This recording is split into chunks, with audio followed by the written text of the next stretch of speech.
इसमें देखिएगा, इसमें है केमिकल चेंजेस में those changes in which new substances are formed are called chemical changes. तो इसके कुछ एग्जांपल्स देखिए। Examples of chemical changes are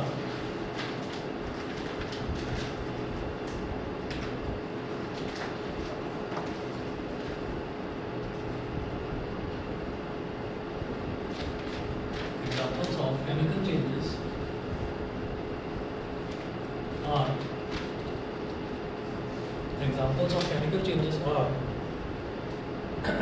burning of a magnesium wire,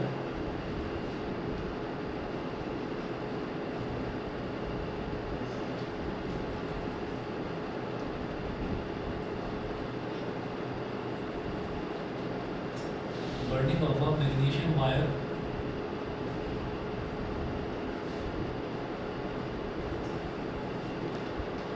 second है रस्टिंग ऑफ आयरन,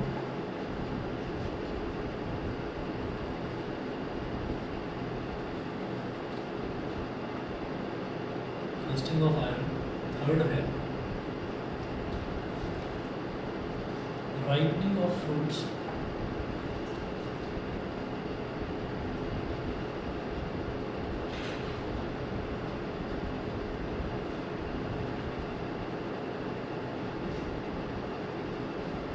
फोर्थ है formation of curd from milk,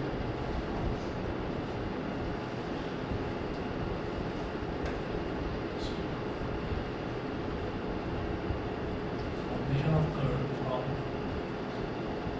milk. Fifth है cooking of food,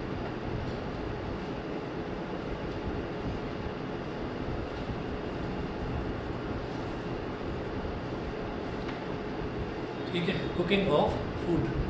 अब देखिएगा इसमें क्या है कि यहाँ पर हमने केमिकल चेंजेस की बात करी, जैसे हमने फिजिकल चेंजेस की बात करी थी, तो फिजिकल चेंजेस में ये था कि those changes in which no new substances are formed are called physical changes. तो जैसे हमने कहा था कि breaking of a glass tumbler, तो ग्लास टम्बलर की अगर हम बात करें तो कांच का ग्लास टूट गया, तो उसके 2, 4, 5, 10 या 50 टुकड़े हो गए। अगर हम उन 50 टुकड़ों को जोड़ने की कोशिश करें तो वापस से पुराना कांच का ग्लास हम बना सकते हैं। या हम ये कहें कि क्या वो कांच ही बचा है, तो हम ये कहेंगे कि हाँ पहले भी वो कांच का ही बना हुआ था, वो टूटने के बाद भी कांच के ही पीसेज हैं हमारे पास। अच्छा, अब जैसे यहाँ पर एग्जांपल लेते हैं, जैसे burning of a magnesium wire, तो मैग्नीशियम अब पूरी तरीके से ख़त्म हो गया, वो जल गया है। और जलने के बाद क्या हो गया, जलने के बाद सिर्फ उसकी ऐश यानी कि राख बाकी रह गई है। तो मैग्नीशियम वायर को अगर हमने जला दिया या किसी भी चीज़ को अगर हमने जला दिया, तो उसको जलने के बाद में जो हमारे पास राख बची है उससे हम वापस जो पुरानी चीज़ है उसको वापस ऑब्टेन नहीं कर सकते। ठीक है, तो एक तो ये एग्जांपल हो गया रस्टिंग ऑफ आयरन। आयरन में जब रस्टिंग हो जाती है, यानी कि जब आयरन में जंग लग जाता है, तो उसके ऊपर एक पाउडर्ड फिल्म सी डिपॉजिट हो जाती है, पाउडर के जैसी फिल्म डिपॉजिट हो जाती है। तो आप अगर पूरे ही लोहे पर ऐसे रस्टिंग हो गई है, जंग लग गया है, तो क्या उस पाउडर्ड फॉर्म से आप वापस ओरिजिनल आयरन अचीव कर सकते हैं? नहीं कर पाएंगे। ठीक है, उसी तरीके से राइपनिंग ऑफ फ्रूट्स, अगर कोई फ्रूट पक गया है तो क्या आप वापस उसको कच्चा कर पाएंगे? नहीं हो पाएगा।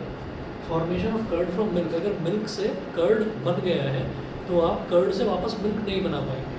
कुकिंग ऑफ फूड, अगर हमने खाना पकाकर कोई चीज़ बना दी है, आलू की सब्ज़ी बना दी है या तो किसी और चीज़ की सब्ज़ी बना दी है, हम ये कहेंगे वापस उससे आलू बना दो, तो वो नहीं बन पाएंगे। तो ये जो चेंजेस हैं इनको हम कहते हैं chemical changes in which new substances are form. ठीक है, नए सब्सटेंसेस बन गए हैं और पुराने सब्सटेंसेस जो हैं वो ख़त्म हो गए। उसके बाद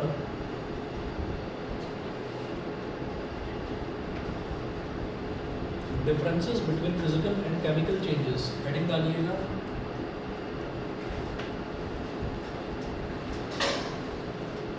differences between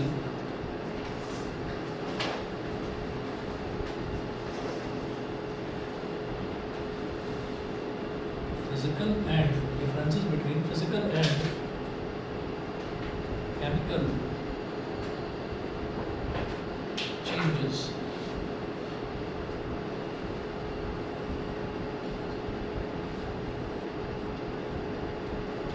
Differences between physical and chemical changes। तो इसमें क्या करना है, एक टेबल बनाएंगे।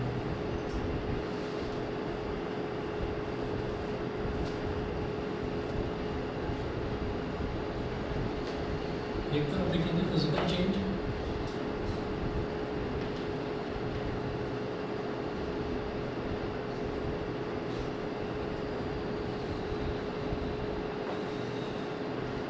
एक तरफ लिखेंगे chemical change.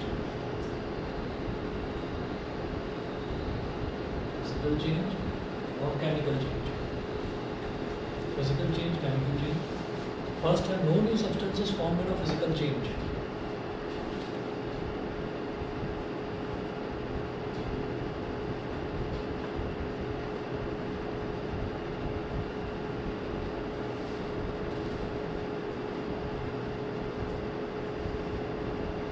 No new substances formed in a physical change.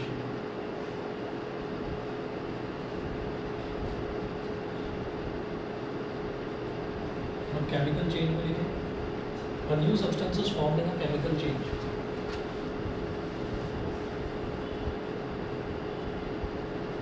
A new substances formed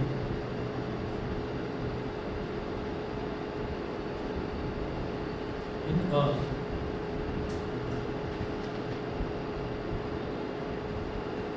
chemical change. Second, a physical change is a temporary change.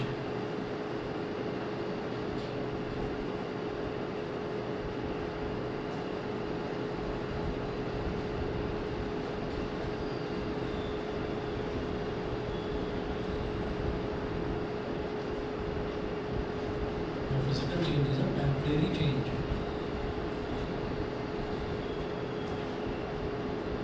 इधर लिखेंगे a chemical change is a permanent change.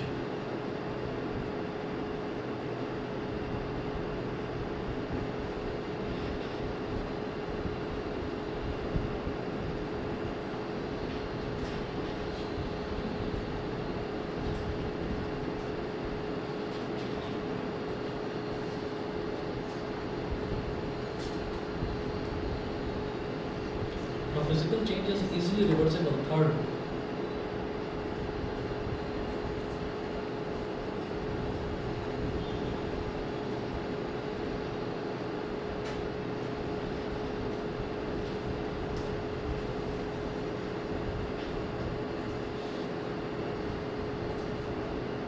a physical change is easily reversible. The third है a chemical change is usually irreversible.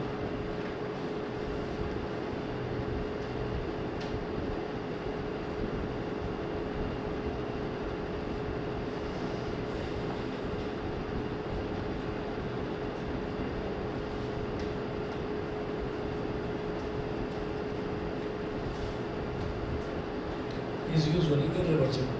Fourth point है very little heat or light, very little heat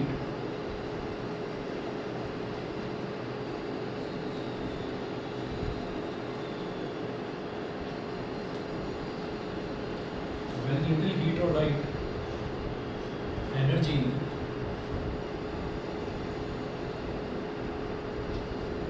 is usually absorbed or given out.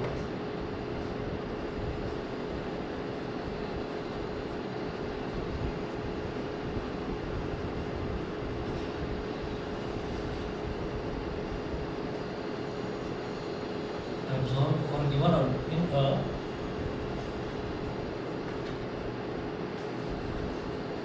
physical change.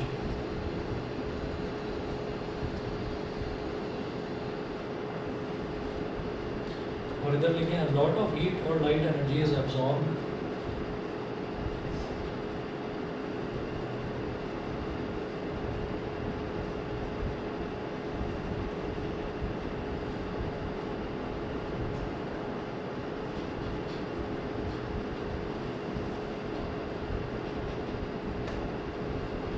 is absorbed or given out in the chemical change.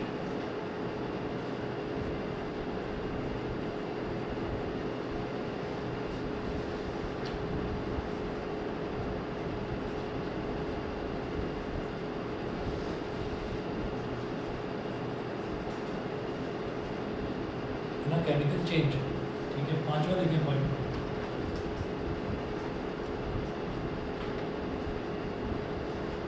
The mass of a substance does not alter in a physical change.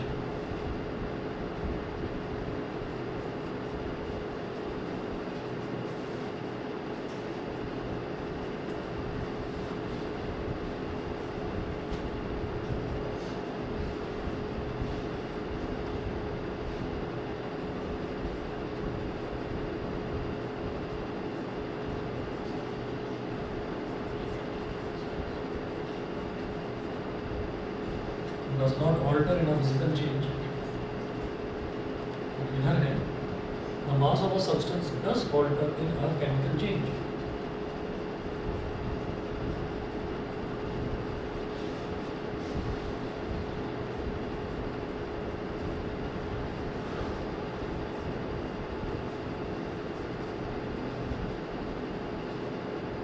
does alter in a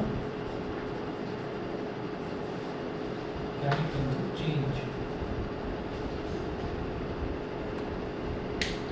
अब देखिएगा,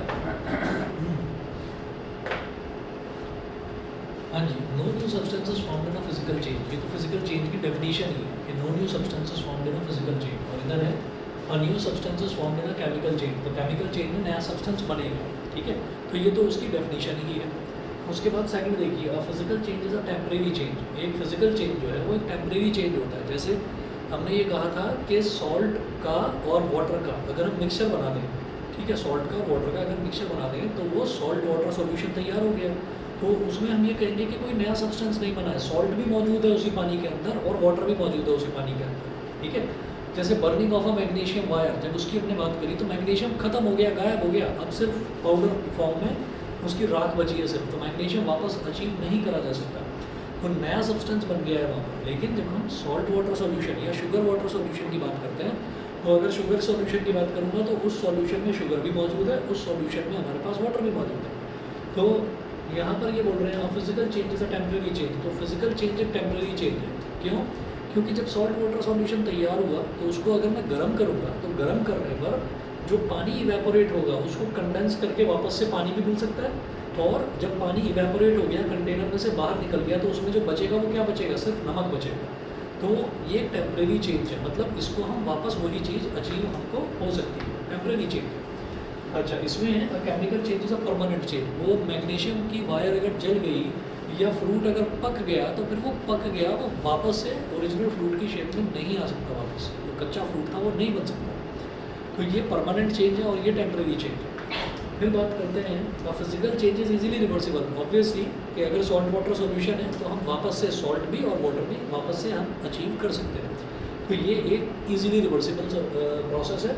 और chemical changes usually irreversible. Chemical change जो है उसको हम irreversible, मतलब उसको वापस से हम अचीव नहीं कर सकते। ठीक है, वापस से हमें कोई चीज़ चाहिए हो जिससे वो चीज़ बनकर आई हो, वो नहीं मिल सकती। जैसे कर्ड से वापस मिल्क नहीं बन सकता। अगर मैंने आलू की सब्ज़ी बना दी है तो वो आलू को काट दिया है, उसको फ्राई कर दिया, हमसे कोई कहे कि भाई वापस से वही आलू बना दो जो था ओरिजिनल, तो हम उसको नहीं बना सकते।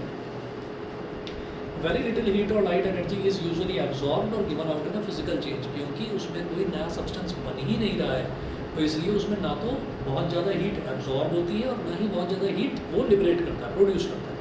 और ठीक उसका उल्टा यहाँ पर है कि इसमें बहुत सारी हीट लिबरेट होती है या फिर एब्जॉर्ब होती है। किसमें? Chemical change. फिजिकल चेंज का पांचवा पॉइंट है the mass of a substance does not alter in a physical change.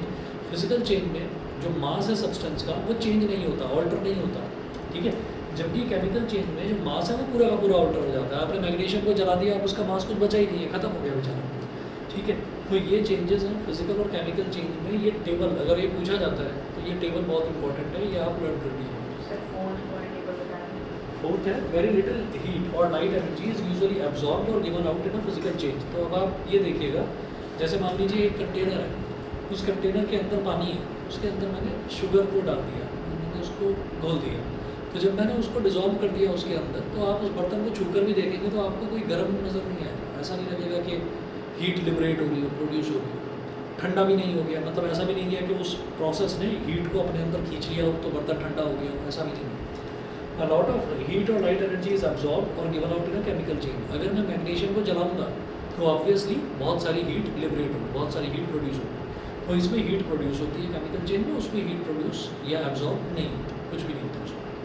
ठीक है, तो this was all about this matter around us pure. This matter around us pure आपका complete हो गया chapter. इसमें बहुत बड़ा पोर्शन हुआ करता था सेपरेशन ऑफ मिक्सचर्स, वो पूरी तरह से हटा दिया सिलेबस में। अगर आप सिलेबस चेक करेंगे कहोगे तो मैं उसकी PDF ग्रुप पर डाल दूँगा, है ना, PDF मैंने सेव कर रखी है। तो उसमें लिखा हुआ था कि ये फिजिकल और केमिकल चेंज, और ब्रैकेट में स्पेशली लिखा हुआ है एक्सक्लूडिंग सेपरेशन ऑफ मिक्सचर। तो आपको सेपरेशन ऑफ मिक्सचर आपको पूरी तरह से छोड़ देना है। तो यहाँ पर ये चैप्टर कंप्लीट हो गया है, तो काफ़ी आराम हो गया आपको। इस साल समझ लीजिए कि ये सिलेबस इसका बहुत कम हो गया, नहीं तो बहुत ज़्यादा चैप्टर आपको लर्न करना पड़ता। वो फ्रैक्शनल डिस्टिलेशन, सेपरेटिंग फनल, मतलब अलग अलग बहुत लंबा है, 7-8 प्रोसेसेस थे वो सेपरेशन वाले, वो आपको नहीं करना। ठीक है, तो ये कंप्लीट हुआ। अगला चैप्टर मैं स्टार्ट करा रहा हूँ, force and laws of motion. ठीक है, तो हाँ जी। सब चीज़ों के बॉन्डिंग के केमिकल